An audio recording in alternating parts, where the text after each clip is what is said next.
नमस्कार बच्चों, सोशियोलॉजी की क्लास में आपका स्वागत है।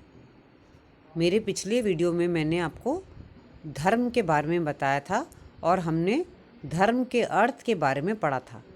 आज हम पढ़ेंगे धर्म के विविध स्वरूप, वेरियस फॉर्म्स ऑफ धर्म। हिंदू धर्म के 3 प्रमुख स्वरूप माने गए हैं, जो इस प्रकार हैं।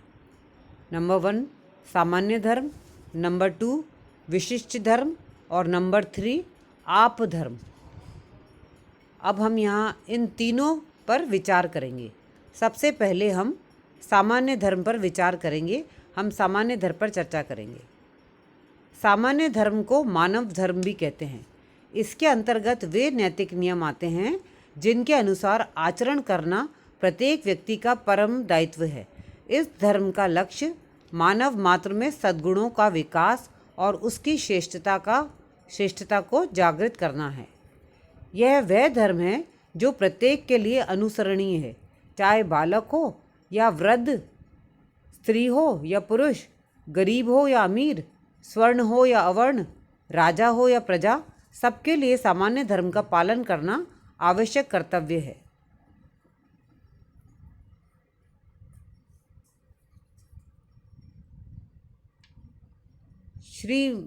श्रीमद् भागवत में सामान्य धर्म के 30 लक्षण बताए हैं और वो इस प्रकार हैं: सत्य, दया, तपस्या, पवित्रता, कष्ट के सहने की क्षमता, उचित अनुचित का विचार, मन का संयम, इंद्रियों का संयम, अहिंसा, ब्रह्मचर्य, त्याग, स्वाध्याय, सरलता, संतोष, सभी के लिए समान दृष्टि, सेवा, उदासीनता, मौन, आत्मचिंतन, सभी प्राणियों में अपने आराध्य को देखना और उन्हें अन्न देना, महापुरुषों का संग, ईश्वर का गुणगान, ईश्वर चिंतन, ईश्वर सेवा, पूजा और यज्ञों का निर्वाह, ईश्वर के प्रति दास्य भाव, ईश्वर वंदना, सखा भाव एवं ईश्वर को आत्मसमर्पण।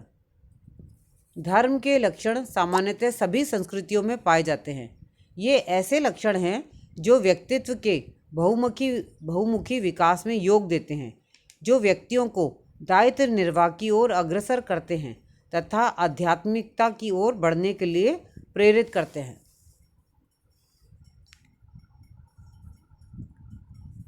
सेकंड है विशिष्ट धर्म। विशिष्ट धर्म को स्वधर्म भी कहा गया है।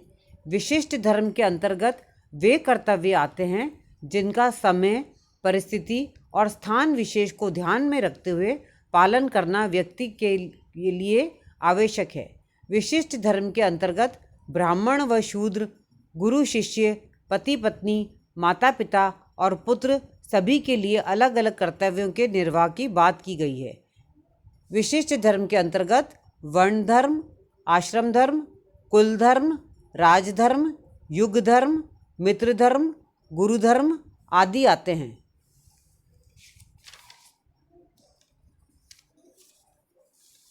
सामान्य तथा विशिष्ट धर्म में अंतर। डिस्टिंक्शन बिटवीन सामान्य एंड विशिष्ट धर्म। सामान्य और विशिष्ट धर्म में कुछ अंतर पाए जाते हैं। नंबर 1 सामान्य धर्म का क्षेत्र व्यापक है, जबकि विशिष्ट धर्म का क्षेत्र अपेक्षाकृत रूप में सीमित है। इसी कारण सामान्य धर्म को मानव धर्म भी कहा गया है। सेकेंड पॉइंट, सामान्य धर्म का संबंध प्रमुखतः ईश्वर प्राप्ति के साथ है, जबकि विशिष्ट धर्म का संबंध लौकिक और व्यवहारिक जीवन के साथ। थर्ड पॉइंट, ईश्वरीय विश्वास तथा देवी देवताओं की पूजा सामान्य धर्म के अंतर्गत और कर्तव्य पालन विशिष्ट धर्म के अंतर्गत आते हैं। फोर्थ पॉइंट, सामान्य धर्म संपूर्ण समाज के कल्याण से संबंधित है, जबकि विशिष्ट धर्म अन्य व्यक्तियों के संदर्भ में दायित्व निर्वाह से। पांचवा पॉइंट, सामान्य धर्म का प्रमुख लक्ष्य मानवीय गुणों के विकास से है और विशिष्ट धर्म का लक्ष्य विभिन्न व्यक्तियों और समूह में सामंजस्य तथा समाज में संगठन बनाए रखने से। छठा पॉइंट, यदि सामान्य धर्म और विशिष्ट धर्म के आदेशों में कहीं टकराव की स्थिति पैदा हो जाए तो व्यक्ति से विशिष्ट धर्म के अनुरूप आचरण करने की आशा की गई है। सेवेंथ पॉइंट, सामान्य धर्म के नियम स्थिर हैं, जबकि विशिष्ट धर्म के नियम समय, स्थान और परिस्थितियों के अनुसार परिवर्तन की छूट भी देते हैं। 8 पॉइंट। सामान्य धर्म की प्रकृति समूहवादी है, जबकि विशिष्ट धर्म की व्यक्तिवादी। अब हमारा जो तीसरा धर्म है, तीसरे नंबर का, वो है आप धर्म। आप्त धर्म।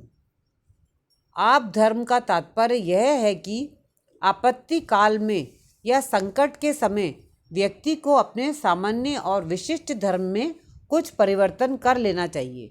रोग, शोक, विपत्ति और धर्म संकट की स्थिति में व्यक्ति को कर्तव्य नियमों में कुछ छूट दी गई है, अपवाद की अनुमति प्रदान की गई है।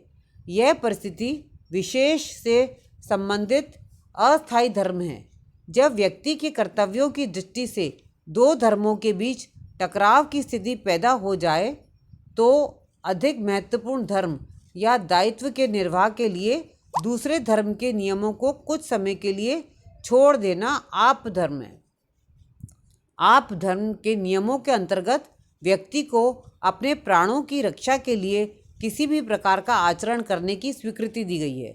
उदाहरण के रूप में कल्याण के हिंदू संस्कृति विशेषांक में एक ऋषि द्वारा वर्णन मिलता है जो अकाल के कारण भूख से पीड़ित और मरणासन स्थिति में थे। इस स्थिति में अपने वर्ण धर्म पालन की बजाय अपने प्राणों की रक्षा करना उनके लिए अधिक महत्वपूर्ण था। अतः उन्होंने एक शूद्र से झूठे उड़द लेकर खा लिए। धर्मानुकूल जीने के लिए यह आवश्यक है कि पहले जीवित रहा जाए। आपत्ति काल में धर्म की रक्षा के लिए झूठ भूलने तक की आज्ञा है। केवल असामान्य परिस्थितियों में ही आप धर्म का सहारा लेने की स्वीकृति प्रदान की गई है।